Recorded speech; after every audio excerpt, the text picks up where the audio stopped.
Hello. Don't know if I'm live. Let's see.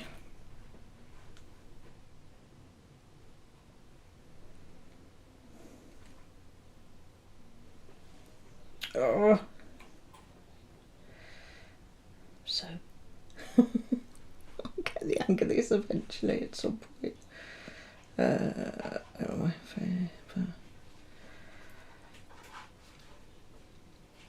Yay! Whenever I do this, something goes wrong with my tech. I've got a second screen, all nice and started and sorted. Let's see if I'm screaming to everything. August 31st, edit on. I'm already on Facebook. That's weird. Streaming not allowed on TikTok. Never mind. We'll do that later. So, as before, welcome to Streaming for Mind. I know I was only going to do 4 hours, but I've decided to carry on doing it because I quite enjoy it. I quite actually enjoy doing it, and it's actually been really good for my mental health for some reason. So I've decided to carry on doing it. Now I can't get my chat up on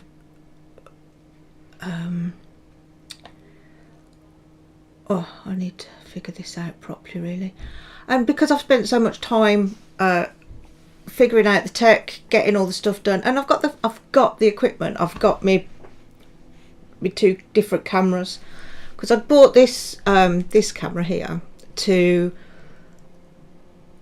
do better eye contact on Zoom and stuff like that. But being the neurodivergent weirdo that I am, I can't actually do that. I make better eye contact when I'm looking at the camera itself. It doesn't work, so I needed something to do with this anyway. So that works all right.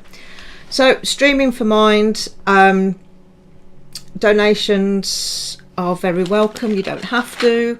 I'm here to support you and me more than anything else, and to try and get more stories out into the world so that we're talking more freely about our mental health and how we're feeling, that we're talking more every day. So it becomes an everyday part of conversation, because we need to get that right. We need to start treating our mental health like we do our physical health. So if somebody says, how are you? Oh, I've got a bit of a cold at the moment. We could happily say, oh, I'm feeling, my depression's flaring up a little bit, or I'm feeling a bit low at the moment and I just need a bit of support, a bit of help. So yeah, I'm going to carry on doing it. I've decided I'm going to carry on raising money for Mind because it's an amazing charity, and I've only raised like 30 quid so far. So I'm going to keep going because my wonderful little mind that goes boo and has all these wonderful little ideas and little stories and stuff that goes on in there, just sort of imagined it would just blow up and I'd get loads of money coming in for such an amazing charity in those 4 weeks. It would go, I don't know.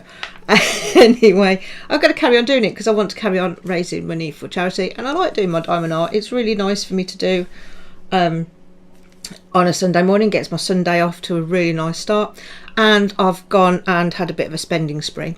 So I've bought some more craft bits. I've bought I want to do a new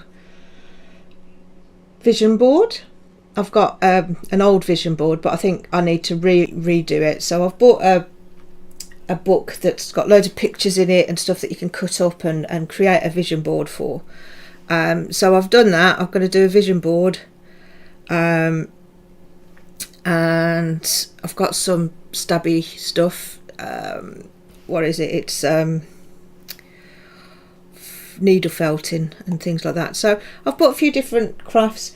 I'm going to be making some Christmas cards ready for Christmas, and just things like that. And I've also bought a CBT workbook, and I thought we could go through that together, because with ADHD, when they did my ADHD diagnosis, they were saying that CBT can help. So I'm going to give that a go. My poor computer always sounds like it's really struggling to do this, which is quite funny. I don't know if there's anybody with me just now. I wonder if I can invite people. Facebook. I'm not worried too much about TikTok or YouTube at the moment. It's going on to both of those as well, but at the moment I'm not overly bothered about whether that's going live or not. It might tell people I'm here in a bit, but like I say, it's purely just to chat to people, for me to chat, let people know they're not on their own. If they're having a rough time, I'm here. I've gone through it, share stories, share just all sorts of things, because with my business I'm trying to get a lot of people, help people share their stories, teach people how to do it. This probably isn't the best way in some respects, because I'm not practiced when I'm here. I'm just on spec as I am, no rehearsals, no research, there's nothing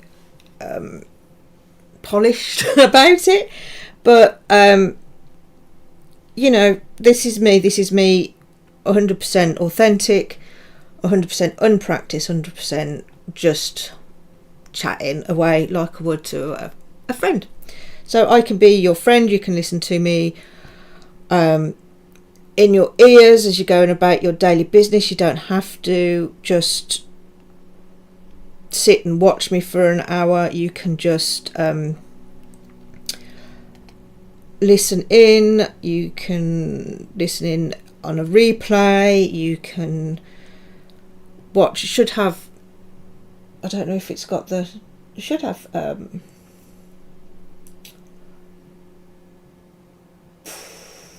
subtitles. My brain never seems to work. See, I have to teach it to say things, otherwise it forgets what to say. Anyway, I've like I say, this diamond art is going to go to the person who donates the most once it's finished. Then the next item that I make again will go to the next person if they continue donating, whatever. We'll see how it goes. So at the moment, Nick, you're the one in the lead to get this. I hope you like it. If you don't, we'll stick it up for auction. Feel free to say I don't want it, I've got nowhere to put it, not my colours, not my scheme, anything you like. Just if you like it, then you can have it. I've got some badges as well. I've got myself some badges for my lanyard. I finally so you could be yourself with me, LGBT, because I'm a firm ally of the LGBTQ plus community, and I know a lot of them go through a lot of mental health problems as well, because of prejudice, because of not knowing who they are, what they are, or what they're going through, not understanding, not having the support, that sort of thing. So they go through a lot of mental health problems as well. So as well as the neurodiverse population, we all struggle a lot with our mental health. I'm sure you're going to be feeling a lot of this. And I got myself a little lanyard, one of those sunflower ones. I still haven't, as you can tell, it's in the packet. I still haven't really worn it. Sunflower lanyard and a little thingy to go with it. I still haven't. I'm trying to embrace my differences, trying to embrace the fact that yes, I am different to the large population, that I have been struggling with undiagnosed autism and ADHD for the majority of my life, and it's been a challenge really, because I've been thinking a lot about where I could have been, what I could have been doing, what was, what if sort of things. If I hadn't had these challenges, that if they hadn't put me in a vulnerable position, a lot of what ifs. It's been a weird week this week. I've finished at my youth work job, which was really sad and really good at the same time, because I love the job, absolutely love the job, love my colleagues to bits. They're the best bunch of people you'd ever meet. Love the young people. The young people are great, but there was just no way for me to. I felt trapped a bit in with the new management position on things, and I didn't feel like I had anywhere to go. There was no progression. I mean, there was no progression really before, but now I know there's no progression. So now I know there's no progression, and if it carries on the way it is, they're going to be on minimum wage, and I know minimum wage is coming up and stuff like that, but it can be very stressful. You need a very specific skill set to be able to do it properly, and I don't think they deserve to be on minimum wage for that. So and they're so important for young people's mental health, for young people's development, because they will have things. Young people's mental health it's off the charts at the moment. It's so bad, and there's things that they won't be able to talk to their peers about. They won't want to talk to their parents about it, because their parents, they're biologically programmed to pull away from their parents as a teenager, because it's to move away from the home tribe, to pull away from the family tribe and try and explore and to go out and do more things to save the gene pool, really, because if we're all living in family groups and we're interbreeding in those family groups, it's not safe. It's not going to do any good. So they've discovered now that we're genetically programmed to stop listening to our parents, and start listening more to our peers, and to be more influenced with our peers and things like that. So it's all part of the survival code that we've got programmed into our DNA. It's the same reason why their circadian rhythm changes. They sleep later, because then that gives them time to socialise with their peers while their adults are asleep.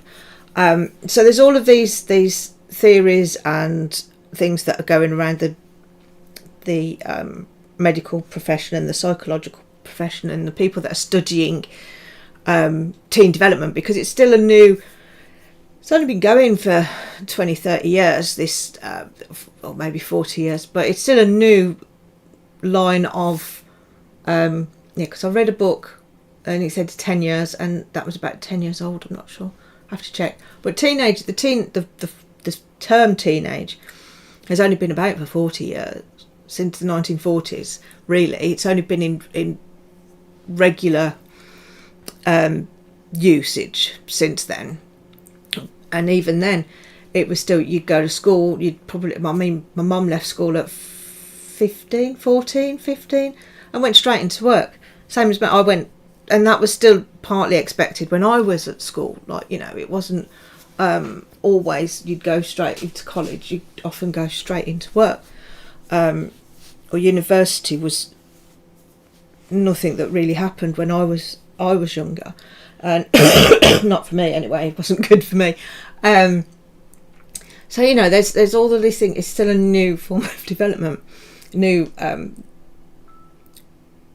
in the psychological state, but they're programmed not to listen to their peers. So they need somebody that they can listen to, they can talk to. They won't talk to their teachers. They've got teachers, yes, but not all teachers are very approachable, and they're seen as a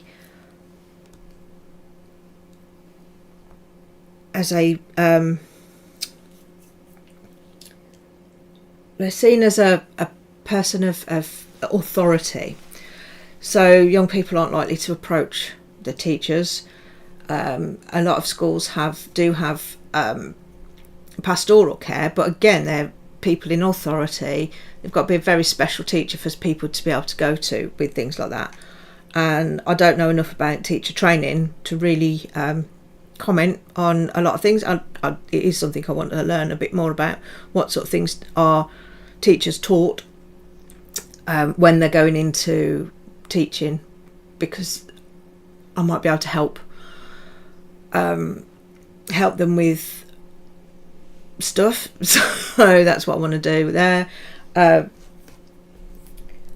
So there's a lot of things going on in my little head at the moment to fill up all my time with the youth work, because I do want to keep working with young people and stuff, and it helps my mental health. I think it makes it feel like there's a reason for everything that I've gone through and everything that I've done and achieved and things like that. And I haven't got my scissors again. I keep forgetting to get my scissors to open up these things. Oh dear, it's because I'm just no. At one point, my brain would have then start going. Oh, it tried just then. It tried to start. Oh, you're useless. You can't even get scissors. And start berating me about it, which would have brought me right down.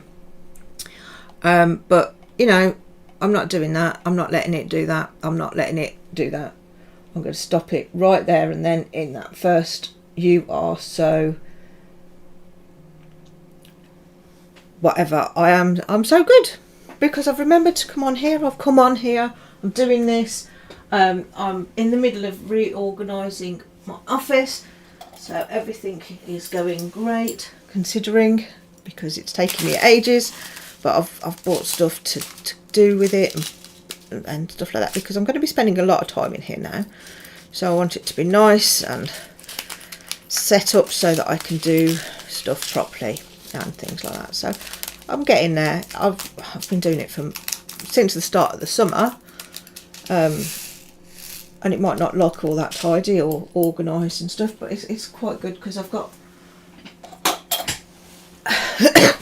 when I got my ADHD diagnosis, it was sort of like, along with my autism diagnosis, it was like, I realise now that out of sight is out of mind. If I forget what I've got, if I haven't got it, if it's not there in front of me, I forget to do it, or I forget that it's not there, which then starts a whole new cycle of you're useless, you're rubbish, you can't do this, you just blah, all the negative voices in my head. So I thought I'd try and make it as easy for me as possible. So I've got things that store things but on display. So I've got shelves with all different things that are pretty much on display. Notebooks are in a slotty thing, and things like that, so I know more what I've got, so I can use it and then not waste money buying it again, or so that I just know what I've got, so I can use what I've got instead of just forgetting about it and doing that. So yeah, I'm in the process of that. It's taking forever. I've still got to try and sort out the kids' rooms. The list goes on and on and on. My insurance is due. I want to switch our phones over to this new Eco Talk thing because it looks amazing. And yeah. Hi Chantal. Hello. Nice to see you. So I've got lots going on. My brain is fried. But I'm feeling quite good at the moment. But mental health is one of these things that can go up and down. I did have this lovely little setup. So I've got a new screen. So I've got a dual screen thing. It was working perfectly the other day. This is the story of my life with these streams at the moment. Working perfectly the other day. And then I put it on today and it's flashing like nobody's business. So God knows what's going on there. And I was going to have some nice little mind information bits on there, which I could actually probably do this way. If I do this. Oh, I don't need that one. I need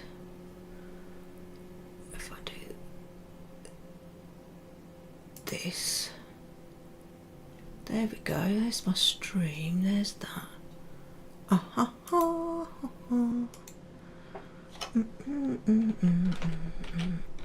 Don't know why it's not brought that over. So anyway, so I've bought a book. Make a comment, say hello if you're there, Chantal, if you're still there watching. If not, don't, obviously. So yeah, we're just doing the art, having a chat, checking in, letting people know that life, everybody else's life, isn't sweetness and light, isn't some sort of wonderful fairy tale like we often think of. We see people doing amazing things and stuff like that. So this is what I'm doing. I'm just coming up talking. I had an amazing day on Wednesday. I was able to meet one of my mentors again. She's an amazing woman, Sammy Garrity, and she was down here for a big event that she went to and made time to just stop off and have some ice cream with me, which was lovely. So that was really nice. She's really helped me keep going with my business, because I think I might have given up on more than one occasion if it wasn't for her. I will start putting, I do need to start sorting out my, the list goes on and on and on for things that I've got to do. Do you ever find that? Do you find that you're just overwhelmed by all of the things that you've got to do? I know what I'm supposed to do as well to sort that out. I need to write a list. I need to break it down. I need to make the goals make the smaller wins, so I've got the wins. This is what I learnt in my last round of Health in Mind, with the skills that we're doing there. So it's sort of like you have 3 different types of tasks that you've got to do. So you've got the enjoyable tasks, the enjoyable things that you like to do. Then you've got the everyday tasks, like the washing up, the running the kids to school, the keeping the house tidy, having a shower, all of those sort of things. And then there's the urgent things, the things that have to do, and the unusual things like your car tax or your MOT. Oh God, I've got to do the MOT as well. Those things, and you've got to break them down and try and fit them into your days, and make like a list of things to do every day, but have at least one thing from each task, from each list. So you've got to at least do something from your enjoyable list, whether it's sitting down watching a bit of telly at the end of the night, doing a bit of diamond art, doing a bit of crafts, doing whatever. You fit in something that you enjoy. And then to stop the bit of overwhelm, you pick one and then you break it down into smaller tasks. So if it's what have I got to do? I've got to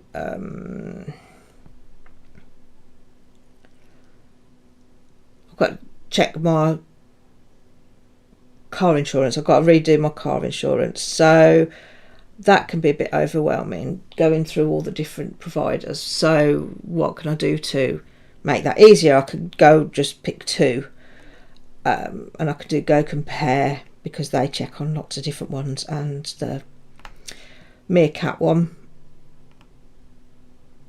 is that Go Compare? No, that's Go Compare. It's the singing bloke, isn't it? So do all of those, and then decide who I'm going to go with. Or so to break that down, so instead of going through all of the different providers, I'm just going to do that. I've got my quote for my renewal. If it's not too expensive, I might just let that roll over, if there's not too much of a difference, because then that will save me the problems. But it's not too difficult to do that. So break it down, give myself a break in between if I need to, that sort of thing. For what else I've got to do, for the phone things, I need to switch those over. So I need to know what plan to have. So I need to go on to our current provider, check all of those. So instead of it being this one big thing, so check how much data everybody's using so I could pick the right plan, because I don't think we're on the right plan. It's just the cheapest plans that came with the phones. So I need to check that, and then I need to find the right plan, then get the pack codes, find out when each plan ends. I think they're all pretty much finished anyway. But all in one, they seem really big. But if you just do one a day, or do one this morning and one this afternoon, then it breaks it down, so it's not quite as overwhelming and it's not quite as difficult to start. So I've got to write my lists, because I'm dreadful at writing my lists. I like writing lists. I write a lot of lists. I write lists of lists that I've got to write. But then I'll get distracted and go off and do something else. So it's all very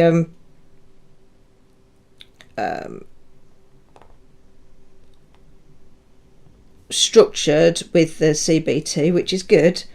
It's just getting into the habit of being structured and doing those things, and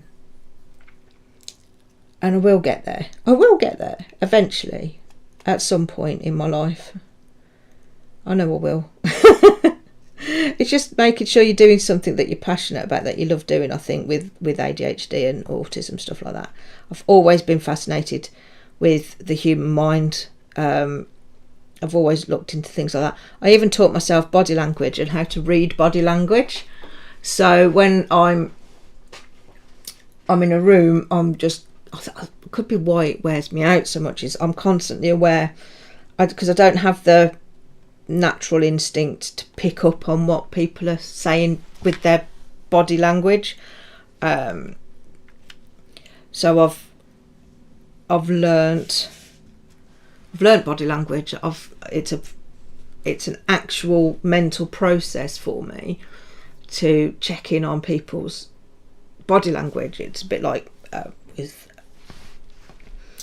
when I talk in sign language, it's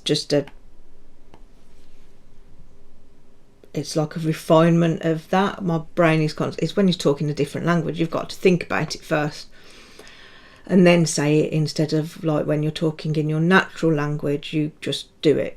When you just do it. So I have to moderate that too sometimes, because otherwise I overshare with complete strangers on the street and just talk to them and talk at them forever, like I'm doing with you guys now, really. But it's quite nice, just therapeutic, and just going blah. Even if nobody watches, it's quite nice for me to do this and just get on and do it. I saw on TikTok, there was a woman and she just had some music on and she was just sat there doing a dime knot live on TikTok. And I just thought, she just had a camera up, I think, and yeah. I didn't stay for long because I worried that I was watching this one live and they were going, oh, somebody's watching, come on, join us, or something. I was going, oh, I'm not doing that, I don't know where they are, I'm just watching, just being nosy. People are nosy, aren't they? We're always nosy. We like to see what's going on. We like to see what other people are doing. We like to know what other people are doing. But yeah, if there's anything you'd like me to do, like me to talk about, like me to try some art, a story, let me know what you want to know. Let me what you want to know. I'm going to do some stories. I've got to do some speeches. I've got to do some talks that I want to put up online. I want to get out and do some more public speaking. Now I've got a bit more time, either online or in person. I do like a bit of in-person talking and training and stuff like that, because you've got the energy that's in the room then as well. You can pick up on people I need to get out in the garden and mow that lawn. Everywhere else is so nice and so well tended and stuff like that. Over the road, their lawns are like tiny. They're like there. The grass is like there. Mine's like here, probably bigger than that actually. There's so much I've got to catch up with because I've been so ill recently with this horrible cough. My mental health and everything's just gone to pot. Everything's just got left behind, which can trigger my mental health again because there's just so much to do. And I think we often have that. And I do, every time I go out into the back garden, I think, oh, what do the neighbours think? What does everybody think? Oh, you know, they must think I'm awful or all of this. They must think I'm lazy or... I start thinking of all the negative things that my neighbours are thinking and stuff like that. And it's just... I don't know what they're thinking. I have to stop myself and go, I don't know what the neighbours are thinking. They haven't approached me. I did have a neighbour once and she came up. She's moved now. And I had the big thistle in my garden. And I thought it was like quite pretty and it looked quite nice. And she came up to me the one day and she says, Polly, you know that thistle that you've got growing in your in your front garden? She says, do you mind if I dig it up? And I was like, no, it's fine. If you want it, you can have it. Because I thought it was pretty. I thought it was nice. I thought maybe she wanted it. And she goes, oh, no, I don't want it. It's just that if it goes to seed, they'll get everywhere and then they're a nightmare to get rid of. It was sort of like, my bad gardening skills have come into it again. I have no idea I love dandelions. So, you know, a traditional weed to me is not a weed. I welcome them everywhere. I've got brambles in my garden and they've been great because I've had free blackberries.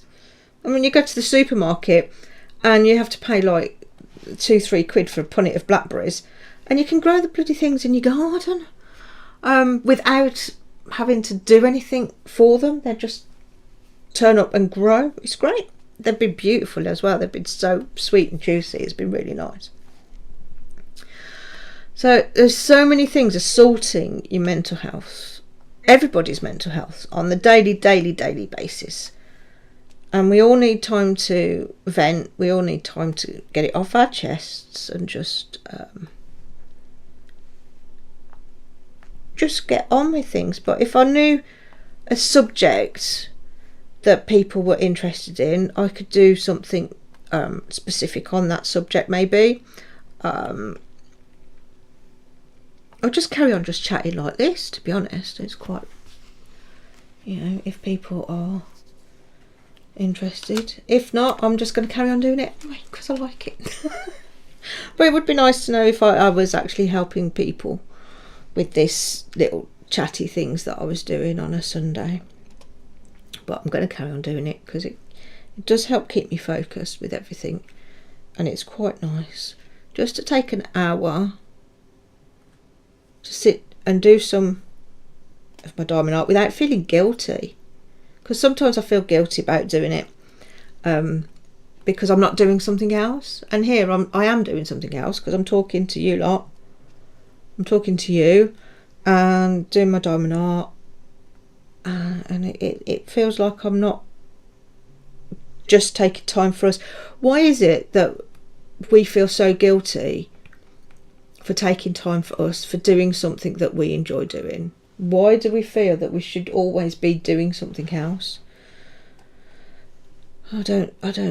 We need, that's a social story we need to change, because that's what it is, isn't it? It's all social stories. Social stories are women should be running around doing stuff for everybody else all the time. I mean, I remember my mum, she was never, the only time she ever sat down was an evening to watch a bit of telly. She was always busy doing something, cleaning this, that, the other, doing the washing, doing something. She was always busy doing something. She never had time to sit. Now she's retired, she started reading, and she never had time to read before. And cause she said she didn't like reading, but she does like reading. She just didn't have the time to do it. And even when she was sat watching the telly, she was doing something. She was knitting or, you know, or doing something like that. So there's always been well, probably not always, because back in history it wasn't the same. But yeah, we've sort of slipped into a weird gender roles, but they haven't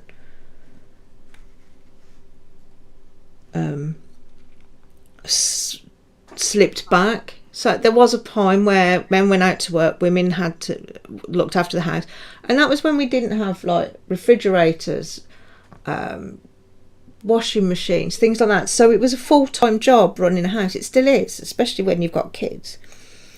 But you know, you'd spend all day doing the washing, or you'd have to go shopping to get fresh food to cook for that evening, because it didn't, you know, we only had cold storage. We didn't have a fridge or anything like that. So it was a lot more labour intensive. So one person had to do all of that, and another person had to go out and earn the money. And it always generally landed on the man to go and earn the money, and the woman to stay home and look after the house. Mainly because men can't produce breast milk. I think that was that's the only reason men were the ones that went out to work and women stayed at home, looked after the kids in the house. It's because men can't produce breast milk. So it's not that they're any better at anything, it's that they're worse than something. So, and we've just, that story just seems to be perpetuated all the time, I think because the men like it.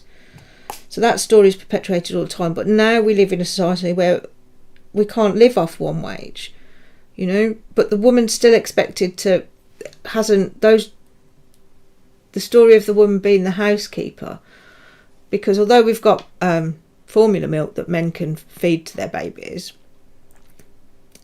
there's still pressuring people to, you know, there's still that pressure about breast milk. Breast is best, because it does have some advantages, but when you get to primary school, you can't look at a kid and go, well, you were breastfed and you were bottle fed, or anything like that.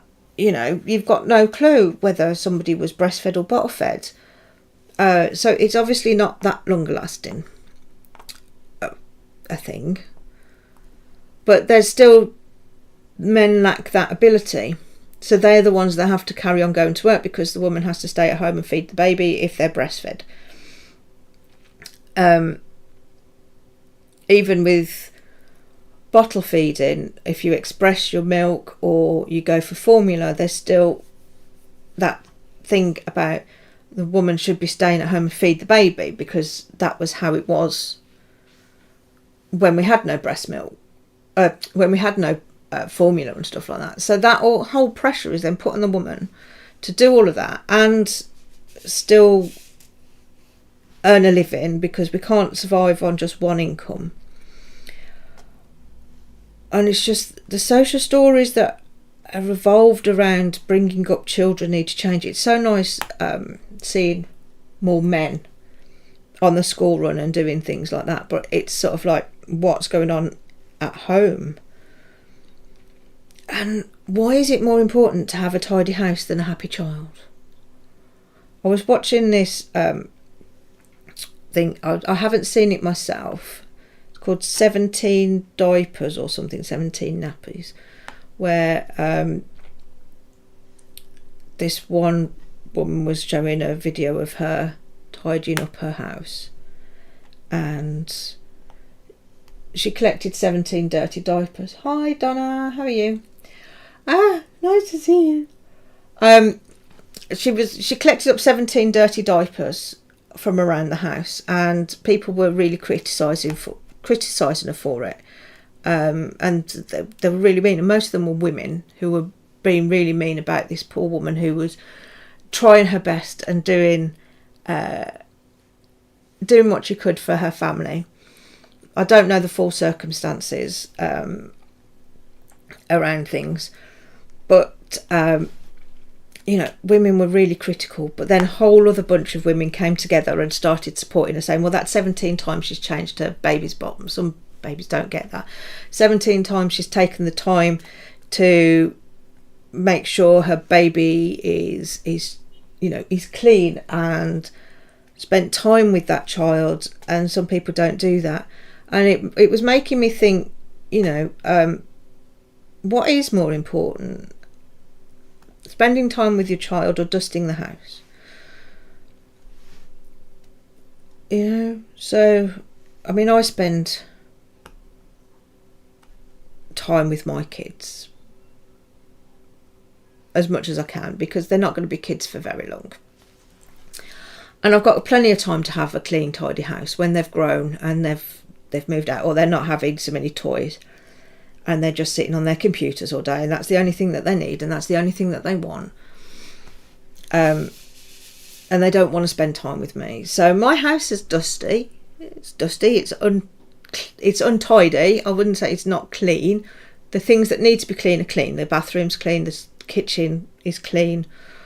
The dining area is a bit untidy, but we've got craft things, and we've got toys, and we are in the process of having a clear out, which always takes me twice as long as everybody else, because I get halfway through and then get distracted or run out of energy. So we've got stuff all over the place. I've got a phone. That's another thing I've got to do. See, all these things that I've got to do keep coming up into my head, and it's sort of like it could be a big, massive, overreaching thing. But this is where my CPD training has come in, where I write the lists down. So we can go through that if you want. I'll go through that with you when I get my workbook through.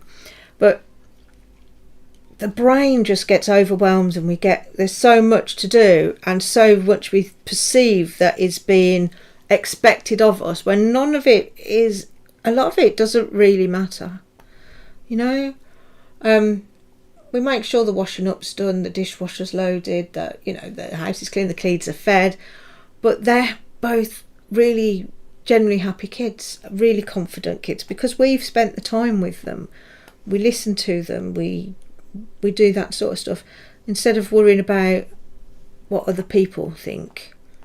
And my close friends, when they come round, they don't judge me. They don't think, because it's hard enough when you're fully fit and active, and when you're mentally stable to do all of these things.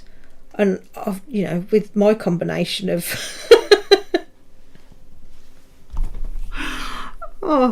my combination of everything, it just makes it even that more difficult. But then I start beating myself up about it and saying all those horrible things. It's so easy to say horrible things to ourselves. If we only spoke to ourselves like we spoke to our best friends, we'd feel so much better, or how we spoke to our kids and stuff like that. It would be so much better. And the expectations on our kids, are just ridiculous. I've told my kids I don't care how well they do in their exams. Just try, get through it, and we can work out what you want to do later. Take the pressure off. The schools are just so so hell-bent on that, and that's one of the reasons why our kids are suffering so much, because they think it's the be-all and end-all, and it isn't. So I'm just having a quick look on the Mind site. Have you ever looked on the Mind site? It is really, really good, actually. There's loads of information on there.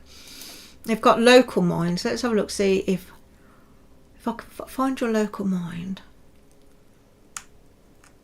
I might put these in the comments, or put a link to this. So, what do local minds do? Local minds run mental health services in local communities. Anyone can get in touch. You don't need to have a GP referral. Yeah, so the Health in Mind, I think is probably the one I've used the most. And you just self-refer to it. You don't have to go through a GP or anything. I'll go to my GP if I need medical support, like if I need my antidepressants increased, or if it's really, really bad, and I might need some help on other things, because I've been on 3 different types of medication.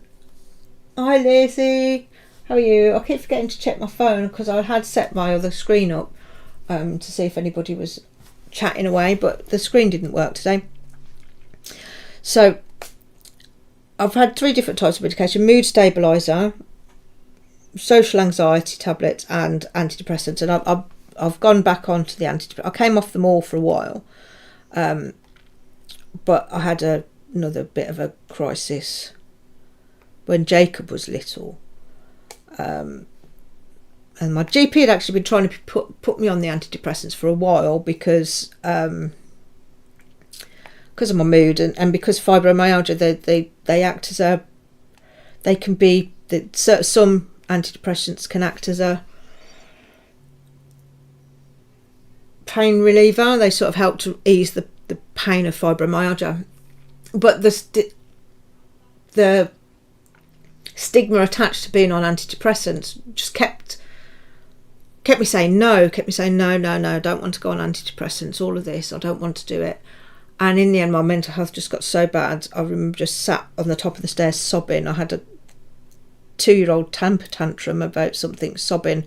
I just couldn't cope. I just couldn't do it anymore. I just wanted to curl up in a ball and disappear. So I went to the doctor and says, all right, I need those, I've got to take them. My mental health has hit rock bottom. I just can't do it anymore. So I went back on the antidepressants. And this was when Jacob was really small. Can't remember how old he was now. But I went back on the antidepressants and I've been on them ever since. And it's just sort of like, there's 2 reasons. Because yes, it has helped my fibro pain and it's not as bad as it was. And 2, I don't want to go back there. I had to increase my dosage when I had the problem with the PTA, which is a story I will go into, but I've just realised I've got 10 minutes left. So there was a lot of problems with PTA and work and everything, so I ended up increasing my dosage and I've not gone back down again. But the problem is every time you increase your dosage you gain weight. And I'd done really well. I'd got down. I was a lot. I'd lost quite a bit of weight. I was fitter. I was healthier. But yeah, I needed the mental health support because it's a chemical imbalance. It can be a short-term chemical imbalance. It can be a long-term chemical balance. But there is a reason for things going wrong, and affecting your mood to that extent. Everybody can feel a bit low, a bit down now and again, but it's whether it lasts longer than a few days or whether it lasts longer than the problem that's causing the depression. And it's just sort of like, it's like with my job, it was like the management was causing me anxiety. It was making me like, I enjoyed the job, loved the job, but it was affecting my mental health, and I had to make that call. Because we've all got the choice, we've all got a choice. We can choose to continue doing what is making us miserable, or we can choose to change and do something else. It's whether you're willing to live with that, the consequence of your choice, really. First time I went to a counsellor, she was saying, well, you've always got a choice. And again, it was work that was causing the issue. You can leave the job. And I said, I don't have a choice. I can't leave the job. I won't get paid. I don't have a choice here at all. She says, we always have a choice. And I just couldn't get it. I was still in my 20s at the time. And I just couldn't wrap my head around it. I was thinking, no, I don't have a choice. I can't give up work, because if I give up work, I don't get paid. So I thought, well, I've got the choice. I can look for another job, or I don't get paid. So that was it. So I started looking for another job. But it was only when I was older I realised that I did have a choice. It was just whether I was willing to live with the consequences of that choice. Whether I could work out how to survive with just being on unemployment benefits for a while, or whether I could stick it out while I was looking for another job. And all of these things, you do have a choice. It's whether you're willing to live with the consequences of that choice. You know, it's like when people are in abusive relationships, and especially kids just, they don't have the knowledge, they don't have the structure to be able to find the right support. So a lot of them will just leave home. They'll just exit that. But they're in that point, they're at that point where that's the only choice they feel they can make, and they are willing at that point to live with the circumstances of that choice. Live with the outcome. Living on the streets to them is better than being at home in an abusive home, because home is supposed to be a safe space. It's supposed to be where you can be you, where you can be looked after and loved and supported, and some people don't have that, and that's awful. But it's living with the choice, whether you are willing to live with the choice. So I've made the choice to leave work. I love it. I had to do it. I had to do it when I was on holiday. I had to send in my resignation when I was on holiday, because I knew that if I went in, because I love it so much, I wouldn't do it. But it was wrecking my mental health in between.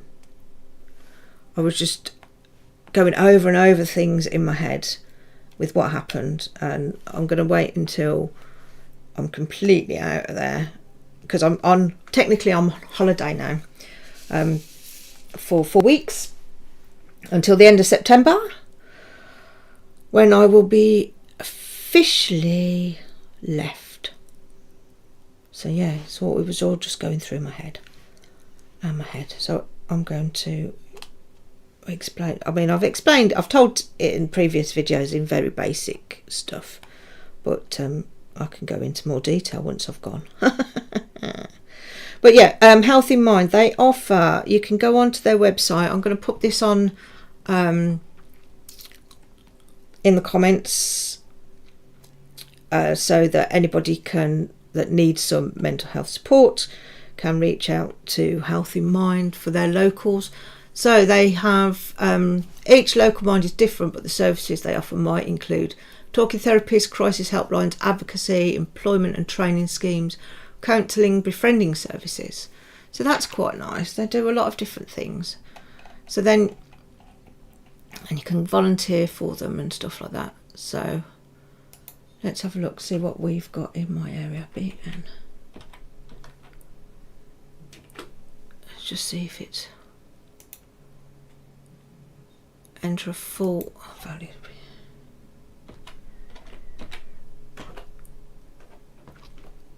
So in my area, there's Mind in Brighton and Hove. So that's not who I've been using. I've been using Health in Mind, but there's Mind in Brighton and Hove, and then it gives you all the details of where it is, how to email them, telephone number, their website and everything, so you can get what they do on there. So yeah, I'll add that, because it's always important to know how to access the support, because a lot of the time, one of the things I've found is when I'm really, really low, when my mental health is really struggling, I find it hard to reach out. I find it hard to just think about where I've got to go, especially talking to people. If you can email or do it that way, I find it so much easier to actually reach out and ask for support if I'm just emailing it than it is if I've got to phone somebody and do it. But I hate making phone calls anyway. This is one of the reasons why I'm always late with my MOT, because I've got to phone the garage and say, can I book my car in? And I feel a bit guilty sometimes asking my husband to do it all the time, but he would do it. He's a sweetie like that. But then I feel it's feeding into that stereotype of women not knowing about cars and things like that. So I don't like, but then that's me overthinking things again, and not just getting on with it and doing what's best for me in my life. But if you know where the support is or how to get the support before you get into crisis, it helps you make it easier to reach out to those people. And sometimes I've learned to recognise signs of me going into crisis, of me getting to a really low point. And luckily this time I was able to reach out in advance, because it does take time to sort them out, because a lot of them are charities. I think Health in Mind might be the NHS then, but they are limited with their resources to an extent, so it can take a while before you get through the whole process and actually get assigned a counsellor or a CBT therapist or whatever it is that you're offered. And it can take time, but then again, it's always worth waiting because you are getting that support. But knowing the signs, talking to the people around you and asking them how you're behaving, because I've done that with my husband. I've said, how am I behaving? Has my behaviour changed? And he's reflected and gone, yes, your behaviour has changed. So I've reached out, and he's learnt to recognise signs. So being able to talk to people that are around you for your mental health is really, really important. So this is why I'm doing these, because anybody can listen in, anybody can talk about it, and people supporting people with mental health problems, people who may have mental health problems. You know, there's also so many people that need to learn to talk about mental health, and that it's as important as physical health. If you broke a leg, people would ask you how you broke your leg, and they could see that you'd broken your leg and they'd treat you like that. But if you're depressed or anxious, you're suffering anxiety, you're suffering from any number of mental health issues, people don't talk about it, they don't chat about it, they don't feel comfortable talking about mental health. And we need to get that change. That needs to be one of the social stories that is changed, and we need to get more people willing to talk about it. So I think I am going to carry on doing these weekly rants. I don't know, not rants, but weekly chats. My mental health is good at the moment, but at some point my mental health might not be so good. But I'm hoping I'll have got into such a routine doing these that when that time comes, I can come and chat with you guys about how I'm feeling, what's going on. And I won't get into that really bad point again. I mean, the last one wasn't as bad as the one before, and it wasn't as bad as the one before, and it was what, you know, each time it's not been quite as bad, because I've learned I've learned strategies, I've learned warning signs, I've learned how I can see that things are progressing, that I might need help, that I might need support. So they've not been as severe, they've not been as bad, but they're still crippling. They're still debilitating. They still cause a lot of problems. It still has an effect on my life and how things are going. You know, for about a couple of days I could barely get out of bed because of my mental health, not because of my physical health, but because of my mental health. It had me to the point where I just couldn't face anything. I just wanted to sleep all day. I'd get up, I'd do the bare essentials, the bare minimum that I needed to do, and then I'd be back in bed because I was just so exhausted. And my brain just could not cope anymore with what was going on around me. And that affects my mental health. So so being able to talk about it, being able to just talk about something that could be bothering you, or just express a problem, or just have somebody saying, I'm with you.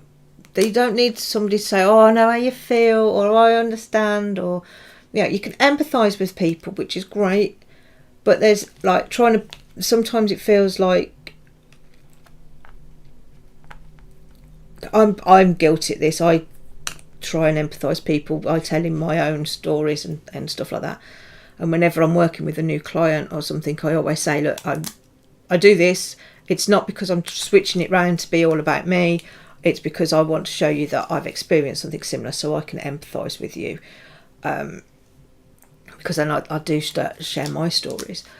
But also, it's nice to... I've gone a bit off track, haven't I? Yeah, it's nice to have somebody to talk to. So I'm going to keep doing this because, you know, you never know. hopefully my mental health will stay on track. It will stay good. It will stay even, because I don't have an employer anymore. Maybe that's all. I've always wanted to be self-employed, so I'm going for it, and I'm putting all my energies into it. So hopefully this will be a new chapter in my life that's going to be exciting and good and stuff like that. But, you know, ups and downs. We all have ups and downs, and it's always good to talk to people about those ups and downs. So I've done another number on my thingy. It's getting quite pretty now, don't you think? I think so. All of these different colours. And like I say, this is going to whoever donates. Well, it's going to go to people that are donating on my thingy. To whoever donates the most. Or if everybody sort of like donates a couple of quid and stuff, then I'll just auction it off, raffle it. I'll put everybody's name in a thingy, and they can have it. If they can win it. If they don't want it, that's fine. I'll raffle it off with any proceeds going to mine. I've got loads of diamond art stuff that I'm trying to figure out what to do with. So I'm thinking I might raffle that off, and any proceeds can go to mine, because they are pretty. And I was walking around the range of day, and there was some bright manky stuff and then with glittery bits on things, and I'm thinking the diamond art's so different because it's not mass produced. Well, it is mass produced, but you know, not everybody will have it, and there's a little story for each and every one of them. So there we go. I will love you and leave you, and remember, you're wanted, you're valued, and you're loved. Alright, where's my mouse? There it is. I need to stop. It's gone 11. Like I said, I could chat all day. I could just chat and chat and chat. Maybe I'll do that. Set up a YouTube channel just to have me chatting while doing different things. But then I won't be able to do anything else because I'll be doing that. So that probably won't work.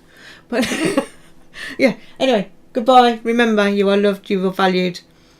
You are wanted. You are